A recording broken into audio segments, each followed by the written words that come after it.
thank you for accepting the invitation.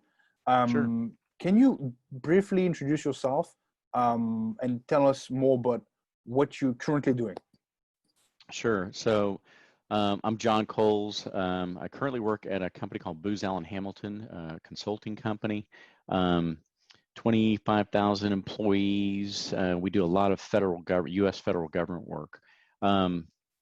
I am in the knowledge management and digital transformation area, where the company, but really me, I help organizations improve the flow of their information and knowledge. And that information and knowledge can also include data. So it's how you work is what we do to improve people's efficiencies and productivity. So you mentioned you work with a lot of people. Are they aware of this concern? I mean, knowledge management in general? Few of them? All of them? No, not at all. It's almost people are going about their day and they're so busy, caught up in their work, that it's more about completing the task than really understanding the full impact of what their individual work can do to the overall results. The whole field of digital transformation is essentially knowledge management, and people are stuck in the buzzword of digital transformation, and I let them continue to talk about digital transformation as much as they want, and meanwhile I'm bringing in knowledge management concepts and knowledge management practices. So right now with the COVID-19, I guess this transformation is no longer a nice have, it's a must have. How did you implement? I mean, I'm pretty sure you are currently implementing those transformation. How's it going? Do you have some success? It's so you're seeing it. There's an emergency situation. There's an immediate need, and so you're seeing a lot of organizations spin up ways to improve the flow of information and knowledge through communication, through repositories for their employees and for their customers to be able to go to and find answers. So you're seeing this really quick, concentrated, focused effort on managing information and knowledge. Do they know they're doing knowledge management? No, they're mostly they're reacting, but that's what they're doing. When you start to look at coming out of and recovering from the COVID virus and this whole shutdown, you start looking at how do you work more efficiently and more productively, and you do that by managing the information and knowledge a whole lot better. There's going to be some layoffs, and in fact, there's a lot of people already unemployed. So how do these organizations, how do they maintain their standards and continue to compete in the marketplace? Well, if you're letting people go, knowledge is walking out the door. You've got to be able to make sure that your organization is set to either capture their knowledge, or if you haven't captured their knowledge, hopefully you'll learn from this and be better prepared for the future, that when all of a sudden you have a sudden impact, that you've got information and knowledge captured in a central area. Earlier you mentioned that a lot of people, they don't find what they look for. I think it was maybe in your answers that I saw that they don't find what they look for because they don't ask the right questions, or the information is not available. Yeah. Based on your experience. Yeah. Now that's a loaded question, because that can go off into 10 different areas. So first of all, the person trying to find the right information, first of all, you need to be trained, and you need to be able to search for information. And a lot of today's tools are pretty easy. Google's pretty easy to go do a search, but also keep in mind that when Google returns results, it could be a million results. All right, which one of those is the best answer? A lot of times, you're able to pick from the first couple of pages and move on. In an organization, though, you don't have the same amount of volume of content, as well as in an organization, you're making a decision to be the best decision. So you do a lot of analysis and a lot of reviewing of those results, right? So first of all, you have to understand how to use the tools, that person themselves. But then as an organization, if the content is not there, then you have a gap in knowledge. All right, what do you do if I search for something and I don't find the answer? How do I react? And that's what a lot of organizations don't teach people, is how to react. Majority of the organizations, a person, if they don't find anything, they go off and they create it themselves. And they may have not searched or searched very well or used their resources very well. And therefore they're creating duplicate content or redundant content, or worse, conflicting or cannibalistic content. And now you're sending part of the organization off in another direction. So got to be trained. The content has to be there. It has to be findable. There has to be people in place that understand what to do when there's a gap in knowledge and how to create it. And it's an entire cascading waterfall effect that occurs with knowledge. Did you see an evolution when you started in knowledge management and now? People getting better at searching, or basically my question is, did Google make us stupid? And there was actually one of an article in a book about that. You mentioned Google is wonderful to find things. Yeah, it is. So here's a great example is that I was taking a photography class, and the first class, we're going around the room. There's about 30 people in the room, and the professor he's introducing himself to everyone, and he's allowing everyone to introduce themselves. And I had been working at Dell and used to these meetings that were fast paced and to the point, and just it was fully loaded, and I'm going, oh my God, when are we going to get to something here? And so we're going around, and he asked me what I do, and I say I do knowledge management. So a little bit of a long story here, so apologies. So I say I'm doing knowledge management, and typically when I tell somebody that, 50% of the people, their eyes roll in the back of their head, and they're just like, I don't want to know about it, But the other 50% scoot in closer, and they go, wait, tell me more. Wait, those are the problems that we have within our organization. We don't know how to search. We don't know how to find. We've got siloed information. We've got stuff everywhere. And people get really engaged. Well, as we're going around and talking to somebody, talking to everybody, there's a guy across the room, and the professor asked him what he does. And he says, I work tier 3 support at Google. And he points directly over at me, and he goes, I know exactly what you're talking about. We can't find anything. And this feeling, my nerves stood on end. It's like, wait a minute, you work at Google and you can't find stuff? So it's really that it's as I was mentioning previously, it's that concentrated effort within your organization of being able to find the right answer. You can't just place this gigantic search engine that feeds off the entire world and all the content. So that there has to be processes and rules in place, and a methodology in place, as well as best practices, training and communication out to your folks on how to search and how to be effective at managing the flow of information and knowledge for the organization. To add one more thing on what you just said, I just read yesterday that just 5% of people knows that there's an advanced search feature on Google. Oh, right. 5%. Wow, I'm surprised that it's that small. 5%.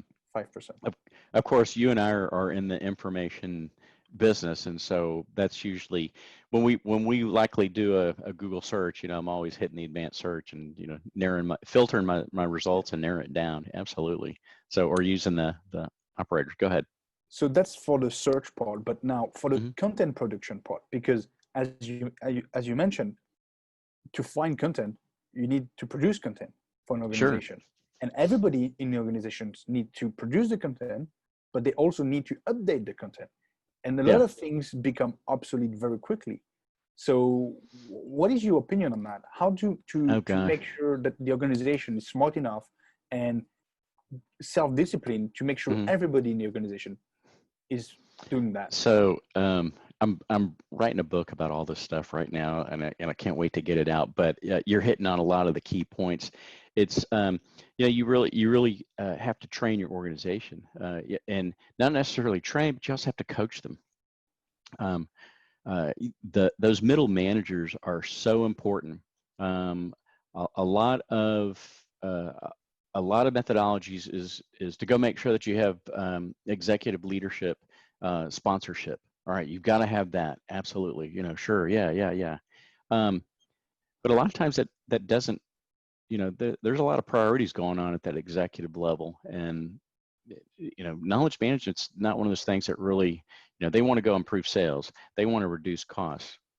Manage knowledge. Okay. It's sort of an intangible kind of thing. And then the emphasis gets placed on the frontline folks.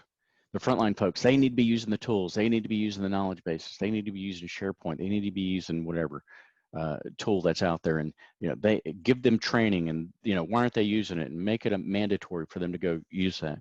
It's that middle management piece that gets caught. They have the priorities, their performance priorities of trying to drive revenue or reduce costs in one way or another. And then all of a sudden they're pushing on their folks to be more productive. And I find that if you go and spend some time with that middle management, you're able to say, hey, look, how do we make your job easier? And they start looking, well, if my people were able to work faster, we're able to find information better, we're able to use and analyze information better. Okay, well, how do we take those people down that path?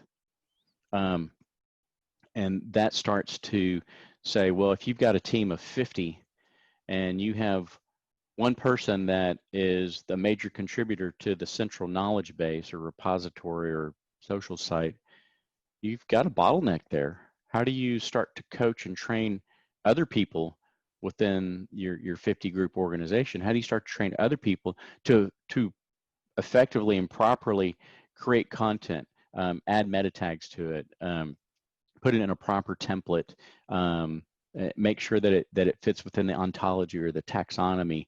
How does it all fit? And you've got to educate those people on why that's the right thing to do. And it's the right thing to do so other people can find the answers.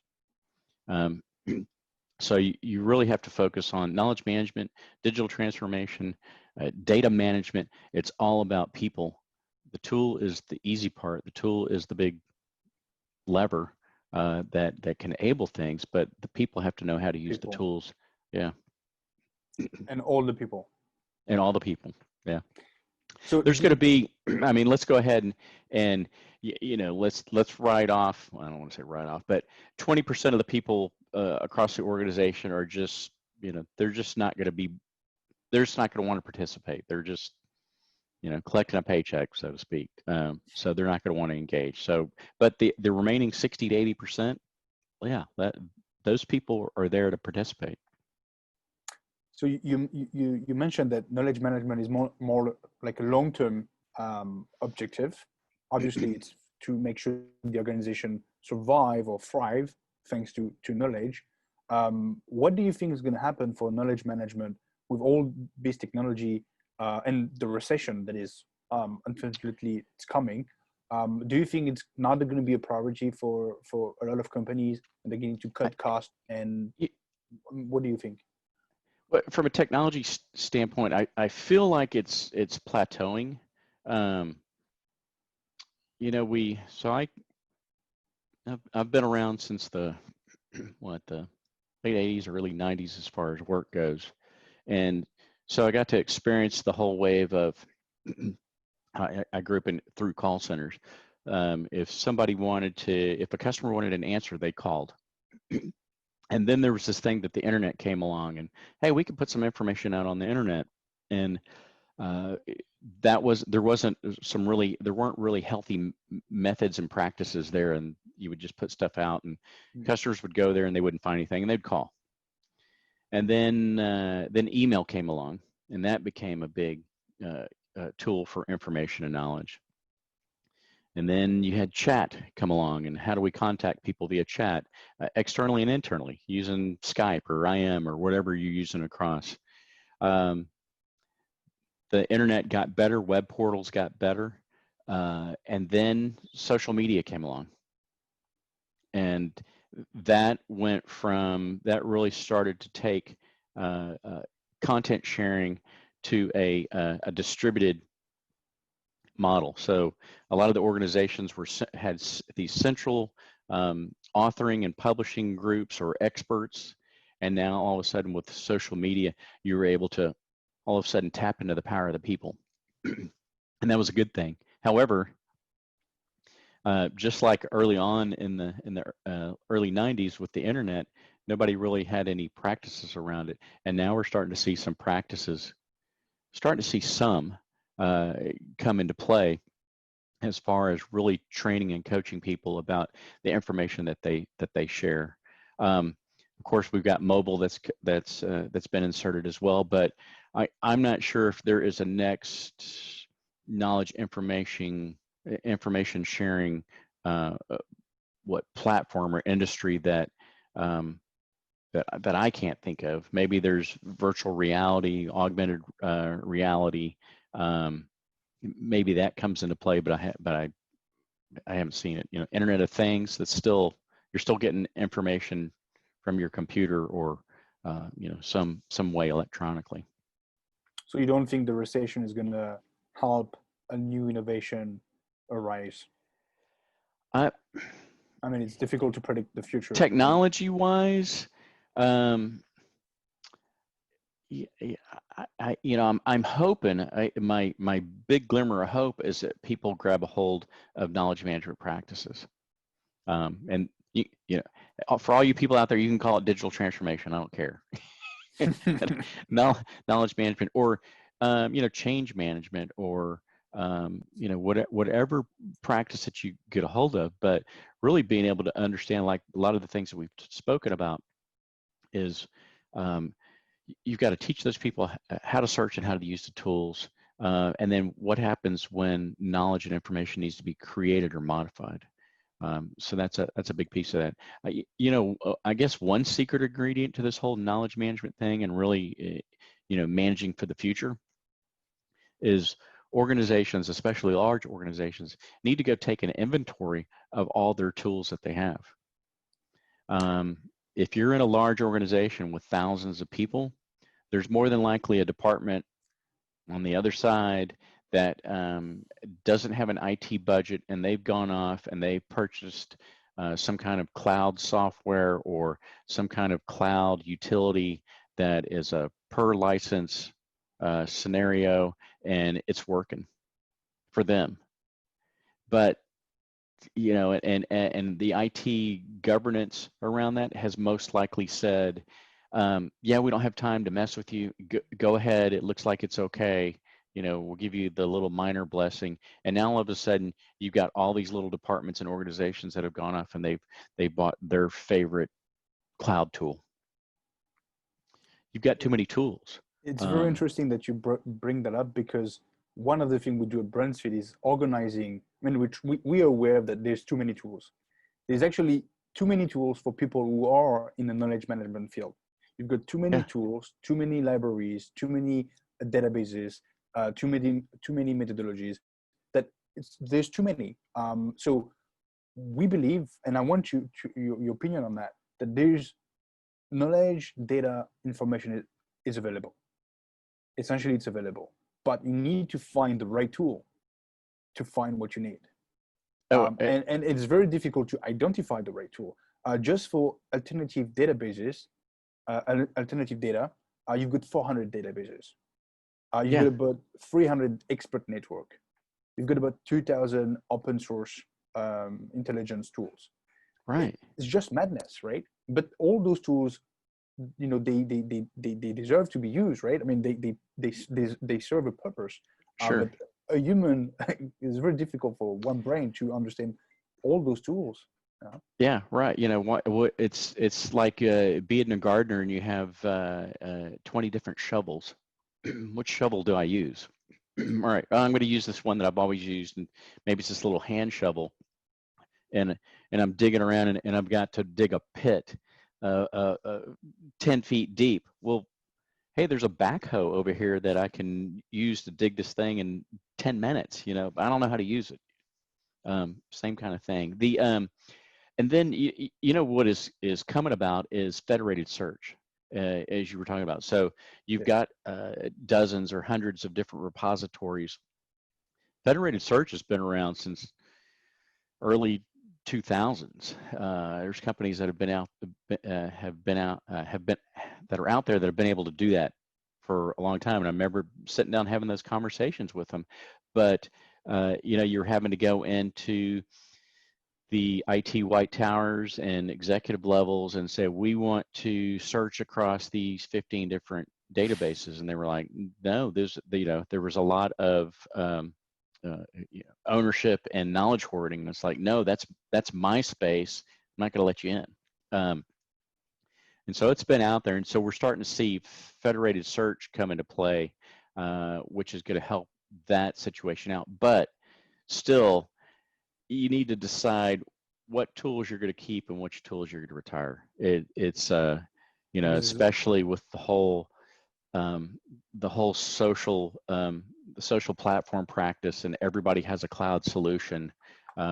You really have to say, this is what supports our business the best, and go with it. And need to have governance around it. You can't let people just go off and bring something in.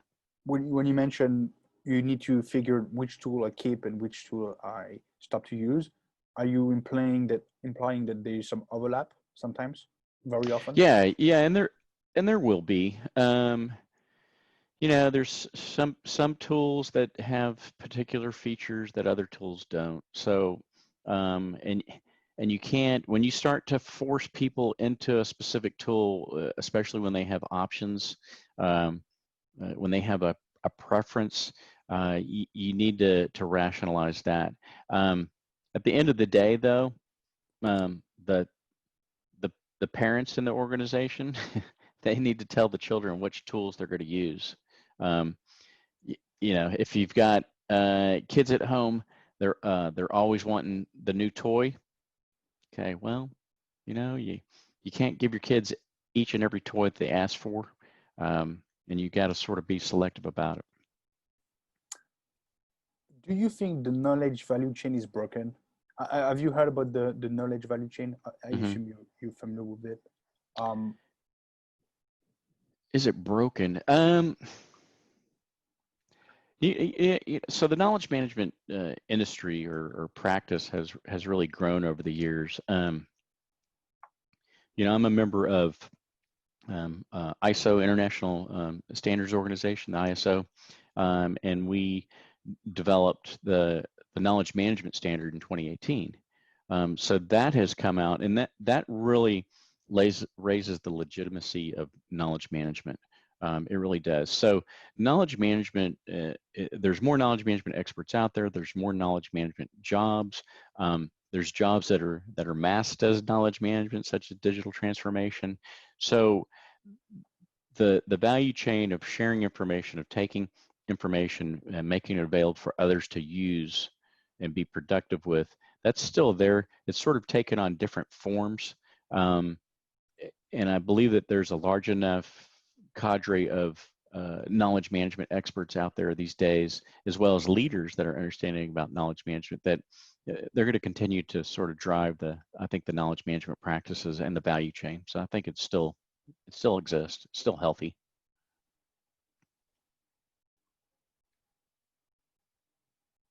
All right. So is there any particular story that you would like to share where information, I mean, a story where you've seen a company failed because they really did not manage well their information and knowledge? I'm pretty sure you have some. Oh, sure.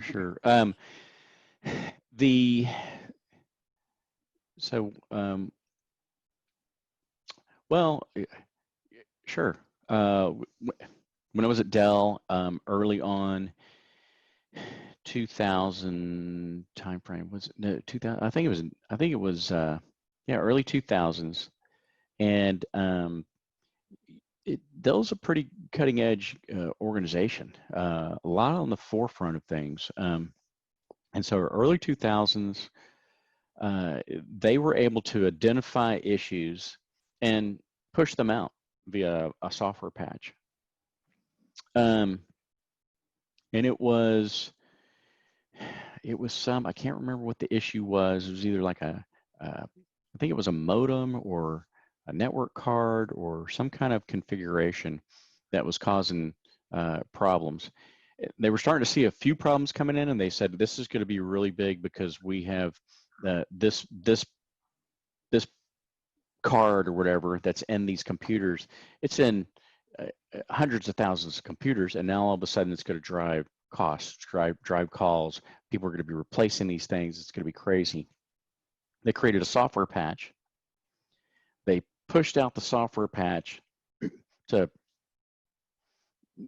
tens of thousands of customers, but they didn't test that software patch correctly, and it ended up creating more problems than solving more. So it was I think we're hearing these days that the cure may be worse than the pain. So with the coronavirus, the cure of holding everybody back from working, it may be worse than the pain of what we're having to deal with in regards to humanity goes. And so you really saw that it was the information that wasn't fully vetted got out and got mass push. So it's sort of a problem with big data. Big data. Same kind of thing is that you've got to be really careful about biases, and you got to be really careful and verify that the big data is going to do what you want it to do and not have some kind of adverse effect that you didn't expect. And if it does, you've got to be ready to react, especially when you're affecting a lot of your end users or your customers.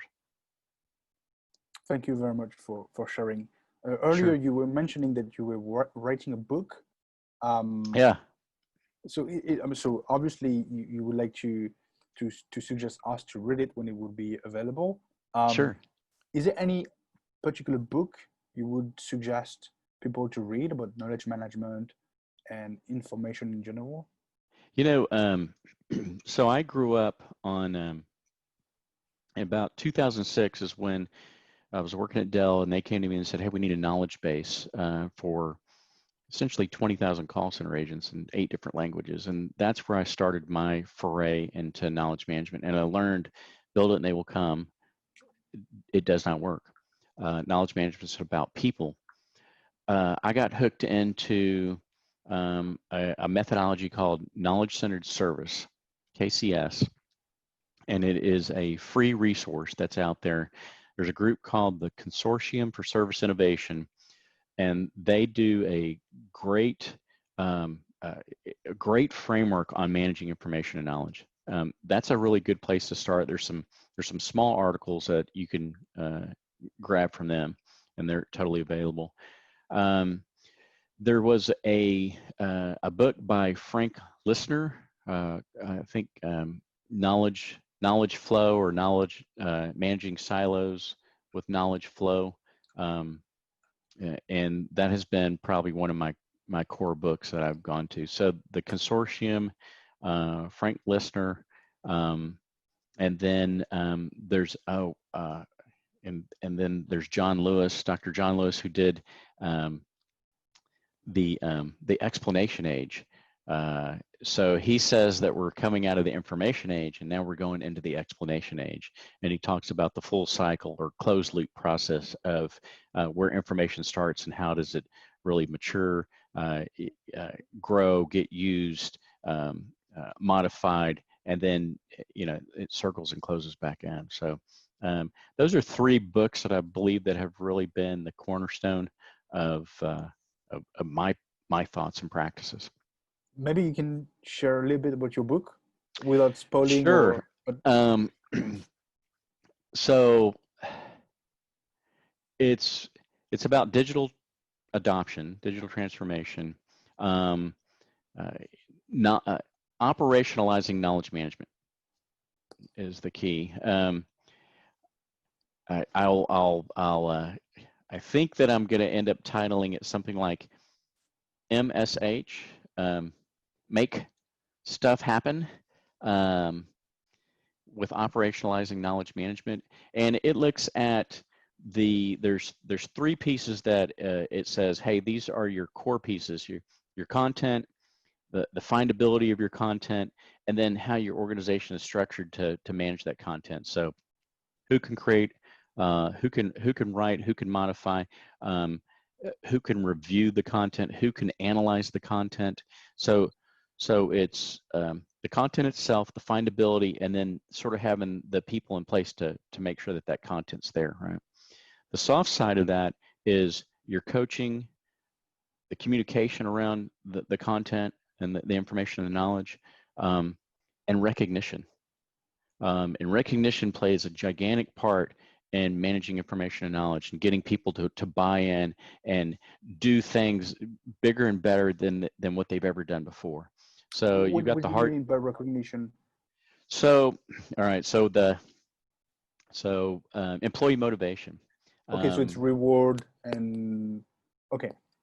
Yeah. So the studies done by Frederick Hertzberg indicate that what really motivates people is the interesting work, the opportunity for advancement, the knowledge they share, the opportunity for growth out of their own skill sets. That plays right into managing knowledge. That plays right in when I walk in and ask you, hey, can you share something with me? Can you tell me the best way to cook whatever tamales? And you've got this incredible recipe that you want to share. You're engaged at that point, you know. Or how did you create this software solution? What code are you using? Oh, I developed this code. Da da da da. All right. Why have we not tapped into that code, and why is that code not being shared? Well, you know, so you really have to drive that recognition piece, and that's what motivates people. So it's the sort of the hard side and the soft side that you've got to have there. And then, of course, you have to have leadership, mission and vision, and a little bit of governance and communities of practice that support those and foster and grow and mature that. So I'll leave that. There's a lot more to it, but so when do you plan to publish it? You know, I'm shooting for September. This is recorded, so. So I'm shooting for September. We'll see how it goes out. I've got back behind me. You can see some whiteboard stuff on the wall there. Yeah, that's the formation of it. All right. Thank you very much, John. It was a pleasure to ask you all those questions. Thank you for sharing. Absolutely. So all the best for your book, and I will probably one of the first to buy it. Sounds good. Thanks for the time. You know, this is a passion of mine. I love talking about it. It's really about getting organizations to improve the flow of their data, their information, and their knowledge. And if you could do that, then, you know, in the traditional model, it becomes organizational wisdom. And that really allows an organization to compete and thrive. Wonderful. Thank you very much. All right. Take care.